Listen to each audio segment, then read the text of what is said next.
Assalamualaikum warahmatullahi wabarakatuh. Baiklah, di video kali ini Mistri akan menjelaskan materi kelas 10 tentang Al-Quran dan hadis adalah pedoman hidupku.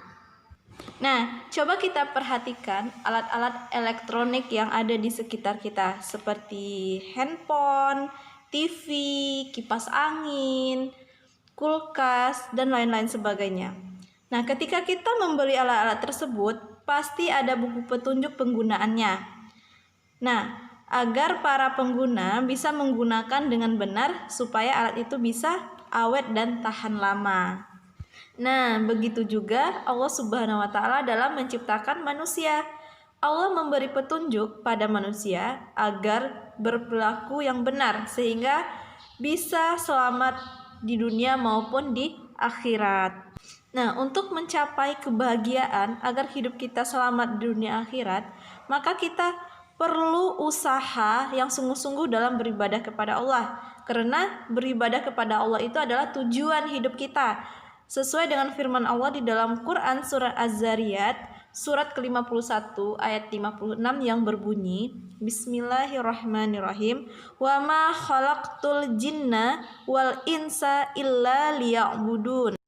Artinya, Aku tidak menciptakan jin dan manusia, melainkan agar mereka beribadah kepadaku.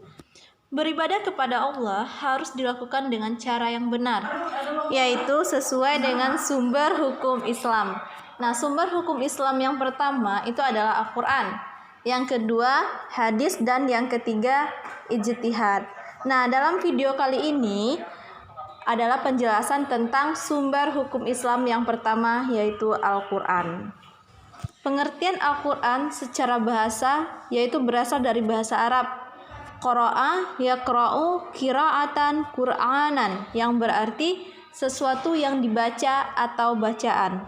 Sedangkan secara istilah Al-Quran adalah kalamullah yang diturunkan kepada Nabi Muhammad SAW melalui malaikat Jibril dalam bahasa Arab sebagai mukjizat Nabi Muhammad SAW dan sebagai hidayah atau petunjuk bagi umat manusia.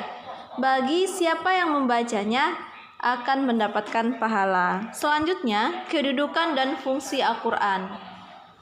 Kedudukan Al-Quran adalah sebagai sumber hukum Islam yang pertama dan yang paling utama. Sedangkan fungsi Al-Quran sebagai petunjuk atau pedoman bagi umat manusia dalam mencapai kebahagiaan hidup baik itu di dunia maupun di akhirat. Selanjutnya adalah isi kandungan Al-Quran. Isi kitab suci Al-Quran sangat kompleks, mencakup seluruh persoalan hidup manusia. Secara garis besar, ulama berpendapat bahwasanya isi kandungan Al-Quran itu yang pertama adalah tentang akidah atau keimanan.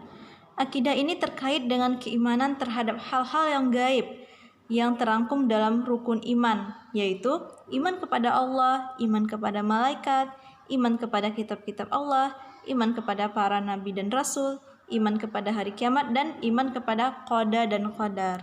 Yang kedua, isi kandungan Al-Quran adalah syariah atau ibadah. Nah, hukum ini mengatur tata cara ibadah yang baik, yaitu yang berhubungan langsung dengan Allah disebut dengan ibadah mahdah, dan yang berhubungan dengan makhluk Allah disebut dengan ghairu mahdah. Yang ketiga adalah tentang akhlak dan budi pekerti, yaitu berupa tuntunan bagaimana seharusnya manusia berakhlak atau berperilaku, baik itu akhlak kepada Allah, kepada sesama manusia, dan akhlak terhadap makhluk Allah lainnya. Selanjutnya itu adalah kisah.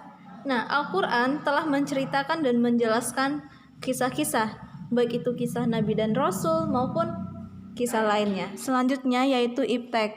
Al-Quran juga membahas tentang ilmu pengetahuan dan teknologi. Nah, yang terakhir yaitu adalah muamalah. Nah, muamalah ini adalah hal-hal yang termasuk dalam urusan kemasyarakatan, seperti jual beli, pinjam meminjam, hutang piutang, dan lain-lain sebagainya. Yang terakhir adalah manfaat mempelajari Al-Quran. Nah, ketika kita mempelajari Al-Quran, itu banyak sekali manfaat-manfaat yang kita dapatkan. Nah, diantaranya yang pertama, kita mendapatkan pahala dan kebaikan. Yang kedua, memberikan ketenangan hati. Yang ketiga, mendapatkan syafaat di hari kiamat, dan Al-Quran adalah sebagai cahaya hidup kita. Nah, sampai di sinilah penjelasan tentang sumber hukum Islam yang pertama. Jangan lupa saksikan video selanjutnya tentang sumber hukum Islam yang kedua dan yang ketiga. Terima kasih telah menonton. Wassalamualaikum warahmatullahi wabarakatuh.